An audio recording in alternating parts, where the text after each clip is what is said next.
नमस्कार, हेमा व्लॉग 75 मध्ये आपलं स्वागत आहे. आज आपण शेपूची भाजी झटपट कशी कापायची ते शिकूया. इथे आपण शेपूची जुडी घेतली आहे. तिला आपण अशी घ्यायची. इथे माती भरपूर लागलेली आहे मुळांना हिच्या. तुम्ही पाहू शकता. ही अशी कट करून घ्यायची. अशा प्रकारे अशी कट करून साईडला करायची याची मुळं. आणि ही जी भाजी असते ही थोडी अशी झटकली का याच्यामध्ये जे काही खराब भाजी आहे ते सगळं असं बाहेर निघतं.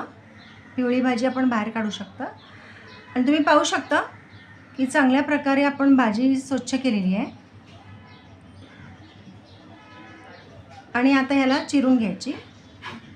ही माती अशी बाजूला करून आपल्याला पाहिजे तेवढी बारीक, थोडी मोठी ही अशी आपण चिरून घ्यायची.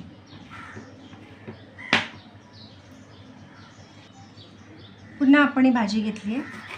ही पण त्याच प्रकारे अशी कापून घेतली मुळं आणि थोडी हिला झटकायची. म्हणजे जी काही पिवळी पानं असतात, खराब भाजी असते, माती असते, ही सगळी अशी बाहेर निघते. आणि तुम्ही पाहू शकता एकदम क्लीन अँड क्लिअर भाजी आपल्याला भेटलेली आहे. त्याच्यानंतर ही पण घ्यायची आणि हिला पण सेम अशी मुळं कापून घ्यायची. आणि थोडीशी अशी झटकली त्याच्यामध्ये जी माती वगैरे असते ती सगळी तुम्ही बाहेर काढू शकता. आणि बऱ्यापैकी स्वच्छ भाजी आपल्याला मिळालेली आहे. हिला पण आपण अशाच प्रकारे कापून घ्यायची.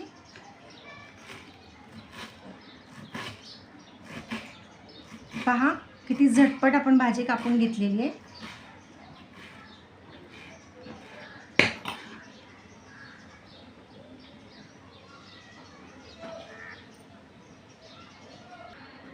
अशा प्रकारे आपण भाजी कापून घेतली. तुम्ही पाहू शकता किती हिरवीगार आहे.